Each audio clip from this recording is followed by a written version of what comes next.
Which of the following additional laboratory findings would support the diagnosis of the causative organism? I have a 28-year-old male. He goes on a 2-week hiking trip in the Rocky Mountains. He drank water from the stream without treating it.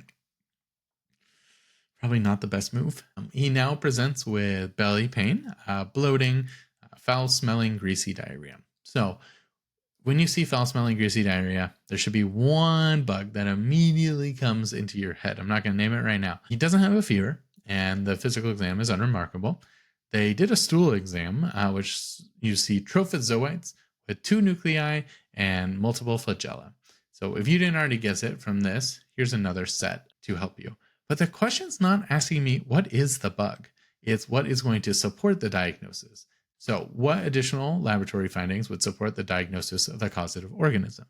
Spoiler alert, causative organism is Giardia.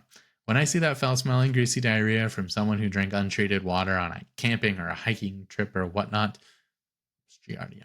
Then they tell me the trophozoites with the 2 nuclei and the multiple flagella, it kind of looks like a little shield with the 2 eyes and whatnot. I just remember Giardia has a really funny looking picture. So Giardia.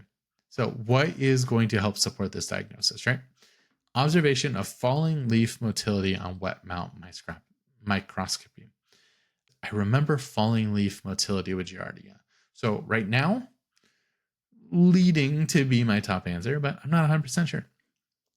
Detection of acid-fast oocysts in the stool sample. So yes, this would be an additional laboratory finding. This doesn't support the diagnosis. They already told me it's trophozoites with 2 nuclei multiple flagella. Giardia is not acid-fast. So this isn't going to add anything. Positive fecal antigen test for entamoeba. Entamoeba causes dysentery. So that's more likely to be a bloody diarrhea and a lot of it.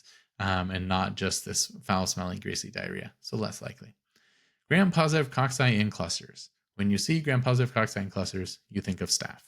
Staph doesn't really cause this. Maybe some staph food poisoning, but this isn't food poisoning, and it's been going on for a little bit. So don't think it's that. And then detection of segmented worms in the stool. We already know that there's trophozoites with 2 nuclei and multiple flagella. I don't really think that this, has tinea in it or, a tapeworm or anything like that. So unlikely, very unlikely. So even though I don't entirely remember where I saw the words falling leaf motility, I know it's not any of the other 4.